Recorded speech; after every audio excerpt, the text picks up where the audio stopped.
The energy for the soap opera of the stars in the second week of September is about introspection. I'm an intuitive coach, and this is my energy report for the 7th to the 13th of September. The energy of this week is focused on ensuring you learn the lesson of being able to hear your inner voice. The context for this lesson is the movement from control-based structures to trust-based systems. Within that context, to move from pain-triggered reactions to presence-based responses. One of the key steps in this process is becoming aware of what is happening within you before moving forward with the decisions you need to make. This ensures that once you have done all the analysis, you can check in with your gut and understand whether your inner guidance is aligned. The first part of the energy is asking you to get really quiet this week. Listen, observe, watch both with the external senses and internally. So some of the ways to do this are: 1. When you are speaking to a person, how is your body reacting to the person? Are you smiling while you're feeling anxiety inside? Are you able to relate to what they have to say, and does your body mirror them? Do you feel relaxed and safe? Practice this at work, on calls, in the metro, in stores, on dates, everywhere. 2. Sit down with your favorite beverage while all alone and watch your thoughts. How does the first thought you notice lead to the second and the third, and then do you suddenly realize you've lost track and are in a completely different world? Start again and see how many thoughts you are conscious of before you get lost again. Don't write, just watch. Do you have a moment where there's no thought, a gap between thoughts? 3. Spend some time inside your body. Make yourself feel into places you never have before. Your scalp, the top of your hands, the space between your toes, the muscles in your stomach. What do you feel when you connect to these different parts of your body? Now touch them consciously, asking to be able to hear what that part of your body is feeling. Be aware of what they have to say, if there is anything to say. I find this interesting because it feels like the guides are talking to us about different levels of listening. One is to listen to your body when you are in interaction with the other. The other is to just be with what is going on inside you. The third is to go deeper within and see what's coming up. So I find that interesting. Now, continuing, moving forward, your life is changing. August was a month that brought up a lot of feelings and questions, and you're still working on the clarity this unmasking of sorts has brought to your life. The energy says that getting really quiet will help you make sense of where you are coming from and how that indicates where you want to go. Also, given the alchemizing nature of last week, a few more questions, truths, and stories may have come to light. To be able to bring them all together and fit them into the puzzle you want to crack, you need to spend time in silence. Sorry, as I'm speaking, I can see these little birds flying about outside, so it gets me a little distracted. They're beautiful. The second part of the energy is asking you to get clear on wealth and resources. What do you believe yourself worthy of, and what do you desire? The energy seems to be saying we all need to move into prosperous versions of ourselves. Yay. This is important for the establishment of trust-based systems and the safety required to embody presence-based responses. Prosperity was discussed by the guides in the report for the 3rd week of August, so you may want to take a look at that. According to the guides, prosperity is a state of knowing what you want and being at peace with where you are at right now. This is not a making do with what you have energy. It is more an energy of I already know I'm receiving all that I want. Similar to placing an order on Amazon and knowing it will be delivered, or planting seeds and knowing they will sprout. When you know where you want to go, practicing the energy of already having all you need is the only way to allow what you want into your energy system. Practicing the energy of wanting and lack will only further wanting and lack, where the wanting is a space of lack. So this does not mean not acting. On the contrary, this leads to inspired action. The guides are showing me a puppeteer sort of situation, in a good way, where when you are at peace with where you are at in the moment, and you also know you wish to embody a version of yourself that has what you desire. So when you are at that point of peace and you know what you want is already lined up, then what they are saying is you allow the version of you that has it all to pull some strings. So that version of you will make known energetically certain insights, ideas, opportunities that will bring you closer and closer to where you want to be. So it's sort of like receiving the intuitive downloads from that version of you that already has what you want.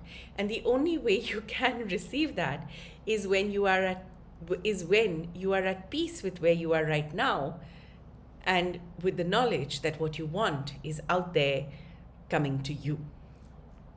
I hope this isn't confusing. It feels very clear to me, but let me know in the comments if it is confusing, and I'd be happy to see if there's any way I can explain this further. Now, this is explained by neurosciences, the guides say, the applied neurosciences, when they refer to the brain being in a growth mindset. When the brain feels safe and is aligned to a moderately positive outlook, it can spot opportunities and spark the energy to follow up on them, as opposed to a brain that feels threatened and is therefore constantly scanning the environment for more danger and will therefore feel threatened by a new circumstance or an opportunity that feels like a threatening circumstance. So the second part of the energy this week is asking you to get clear on what you want, find a way to feel assured you will receive it, look at your sense of self-worth, and work on feeling worthy of receiving it. So now these two aspects, silence and self-worth, are the two faces of the pyramid being activated this week. Now, let us look at what this means for each sign. To do this, you need to look at your astrological chart or connect with me, and I'll let you know your top 3 signs. I use whole sign houses and Western astrology for this breakdown, so take what resonates. Okay, so for your rising sign, this is about you, your body, mind, and soul. The question to ask is, what is going on in my life? Your sun sign, on the other hand, is your career, themes related to your father and father figures. The question to ask is, what is influencing my career or significant masculine relationships, or what am I observing in these spaces? Your moon sign is your emotional space, your mother figures, maternal figures. The question to ask is, what is influencing my emotions or significant feminine relationships? Look at all 3 signs to get a complete view of what is happening, or you can look at your rising sign, which will provide you with the main themes. If all you know is your sun sign, that's fine, look at that. But just know that the themes of the sun sign are more career related than what is happening in that internal work, internal churning sort of process. Okay, so now for Aries, rising sun and moon, you need to be introspective in your feelings related to your roots, home, a sense of belonging, maternal figures, and family. You need to look at your self-worth themes in the areas of expansion, growth, higher education, and spiritual beliefs. For Taurus, rising sun and moon, you need to be introspective in your feelings related to communication style, immediate living environment, siblings, and people you live close to. You need to look at your self-worth themes in the areas of partnerships, debt, shared resources, and big business. For Gemini, rising sun and moon, you need to be introspective in your feelings related to finances, self-worth, your way of earning money, and your values. You need to look at your self-worth themes in the areas of relationships, marriage, close associations, negotiations, and your needs versus the needs of others. For Cancer, rising sun and moon, you need to be introspective in your feelings related to your appearance, your individuality, how you define yourself. You need to look at your self-worth themes in the areas of body, routines, work routines, and tasks, and your sense of duty. For Leo, rising sun and moon, you need to be introspective in your feelings related to your subconscious beliefs, insecurities, fears, and sleep habits, you need to look at your self-worth themes in the areas of creativity, fun, romance, and children. Virgo rising sun and moon, you need to be introspective in your feelings related to your networks and communities and how your work is seen in the world. You need to look at your self-worth themes in the areas of roots, family, home, a sense of belonging, maternal figures. For Libra rising sun and moon, you need to be introspective in your feelings related to your career and status and worldly achievements. You need to look at your self-worth themes in the areas of thought processes, communication style, and immediate living environment. For Scorpio rising sun and moon, you need to be introspective in your feelings related to your expansion, growth, higher education, and spiritual beliefs.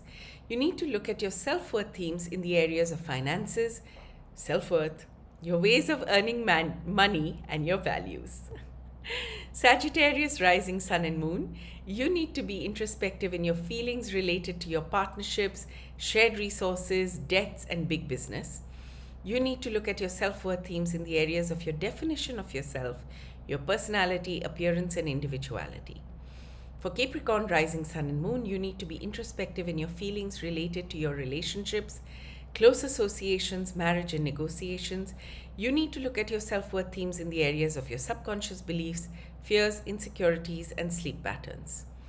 For Aquarius rising sun and moon, you need to be introspective in your feelings related to your body, routines, work tasks, your sense of duty. You need to look at your self-worth themes in the areas of your networks, communities, and the way the world sees your work. For Pisces rising sun and moon, you need to be introspective in your feelings related to creativity, play, romance, fun, and children. You need to look at your self-worth themes in the areas of your career and status. So that is September second week. And if you have any questions, please leave them in the comments. Also, we have a study group that meets every Saturday around 4 p.m. And if you wish to be a part of it, please let me know either through the comments or by connecting with me on other social media, or write to me. My email is asoneis.pn@gmail.com. asoneis@.pn@gmail.com. I look forward to hearing from you. Have a great week. Do subscribe to this channel for regular updates. I drop a new episode every Friday for the week, and once a month there's a bonus episode for the whole month. I would love to hear from you. The next part of this report is about my process, so if you would like to hear it, but if you've heard it in previous videos, then this is just a repetition. So prior to being able to receive the downloads, my guides expect me to study the astrological and human design transits that are impacting the period of time the report is meant for. I usually study it for the whole month and then week on week. I call it the soap opera of the stars because when I started looking at the information and hearing the stories, it really feels like the planets and luminaries have their own little dramas with their plots and subplots. And we here on Earth are impacted because, all this energy in the universe, this force in the universe impacts us. So we need to work with that energy to ensure we are able to navigate life in the best manner possible. So to me, these are our warning signals, or the lighthouse that helps us navigate safely to the shore we want to be on, which is hopefully freedom and liberation. So to know more about what I do, you can find me on Instagram as @Pallavi108, which is PALLAVI 108. I'm also on LinkedIn as Pallavi Nath. I have a Spotify channel. It's the same content but in podcast form, and it's called the Soap Opera of the Stars. I have a Medium publication, so same content but in written format. It's also called the Soap Opera of the Stars. You can also stay updated on all the new episodes by following my WhatsApp channel. This is also called the Soap Opera of the Stars. I'm also planning to start posting on X and Twitter, X and Threads. So if that's something you're interested in, then watch this space for more. So just to let you know what I do, as an intuitive coach, I work with clients one-to-one to reset their energetic blueprints for maximum impact. So what this means is It could be an energetic reset to their timelines that includes events right from conception to now. It could be energy from past lifetimes. It could be also ancestral lineages. Now, why it is important to do this is because there are lots of these hidden little things, just like I see this fractured solar plexus that is hidden in our energy that we're not aware of. That we're not conscious of, but as an energy coach, as an intuitive coach, I can see it in the system and I can work with the client to help release it, because after all, aren't we all looking for relief and ease? I certainly am. This can happen for a client for themselves, an individual reset. It can happen for a relationship they're in, so that's a relationship reset. It can happen for the business they're running. And it can also happen in the space that they live or work in. So anywhere that you feel you need a little bit of an energy shift, like a facial for the energy, a deep tissue massage, connect with me.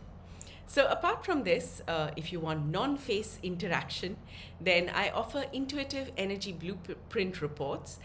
These cover various aspects of your lived experience. They can be generated for you. They can be generated for loved ones.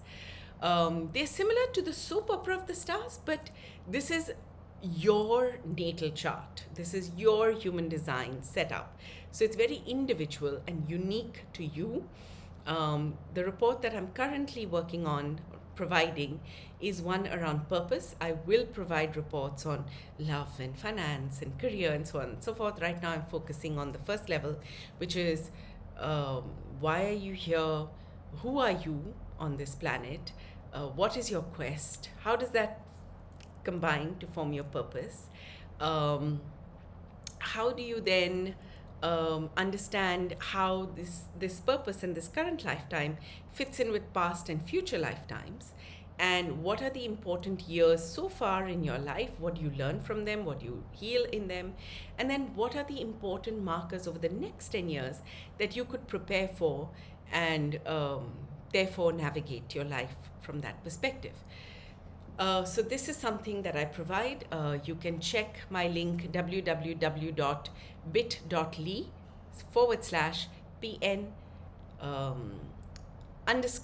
_reports. And I'm going to put that in the link in the description below. Another service that I provide is answers channeled from the guides. Now you can send this question to me on a form, and within 24 hours I will respond to you with a voice note.